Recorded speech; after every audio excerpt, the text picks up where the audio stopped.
Warahmatullahi wabarakatuh.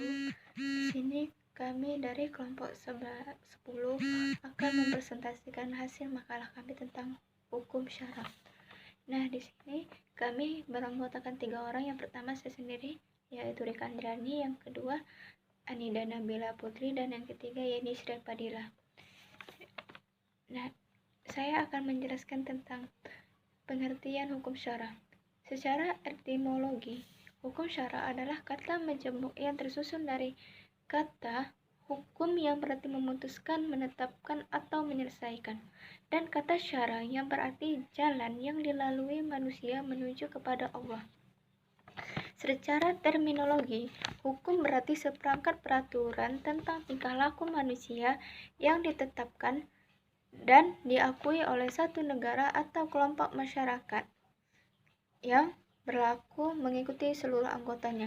Sedangkan syara berarti seperangkat peraturan berdasarkan ketentuan Allah tentang tingkah laku manusia yang diakui dan diyakini berlaku serta mengikat untuk semua umat beragama Islam.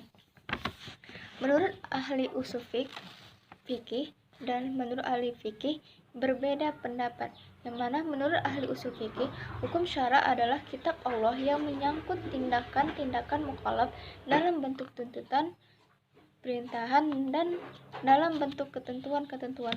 Menurut ahli fikih, hukum syara adalah sifat yang merupakan pengaruh atau akibat yang timbul dari perkataan Allah terhadap orang mukallaf itu.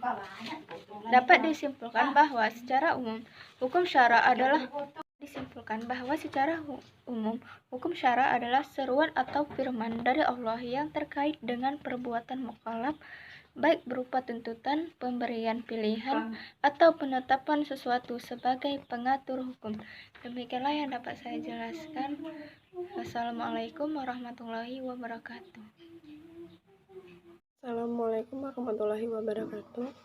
Saya Yeni Sri Padilla akan menjelaskan hukum dalam Islam, yaitu yang pertama wajib, yaitu perintah yang meski dikerjakan, jika perintah tersebut dipatuhi, maka yang mengerjakan mendapat pahala.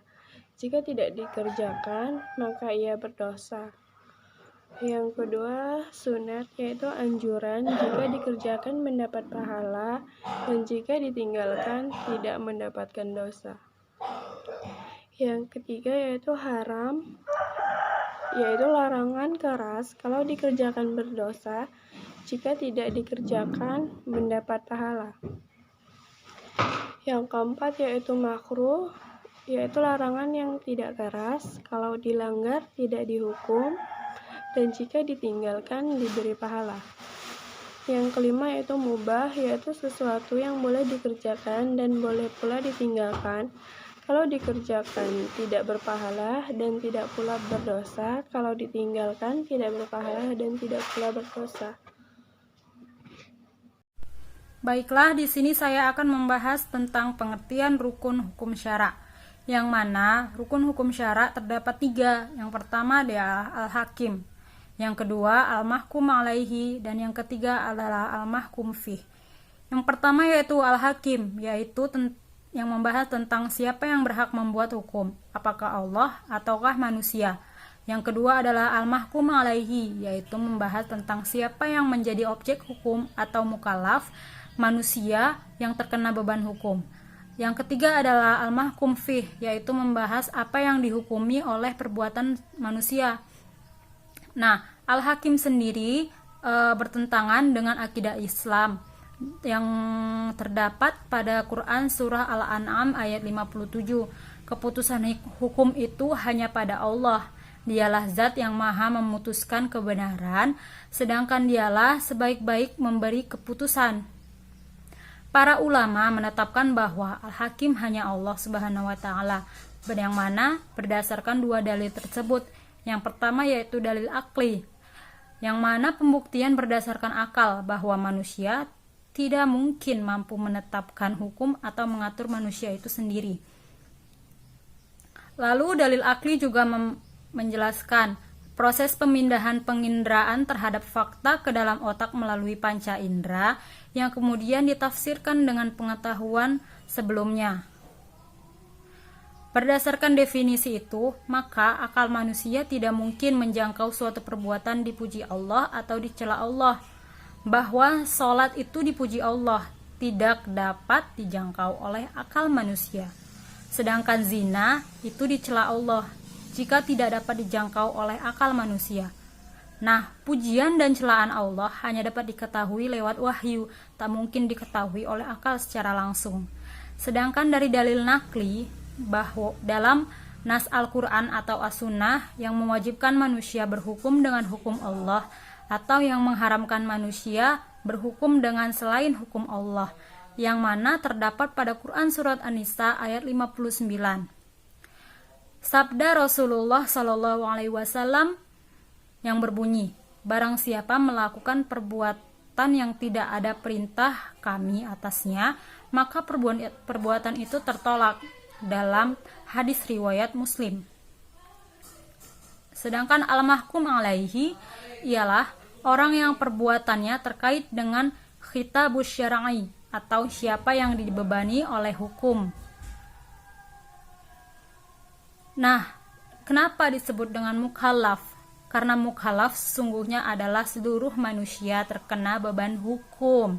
Sebab Islam adalah risalah untuk seluruh manusia tanpa terkecuali. Kalau seruan hukum itu pada semua manusia, jadi seruan hukum itu ditujukan hanya untuk manusia.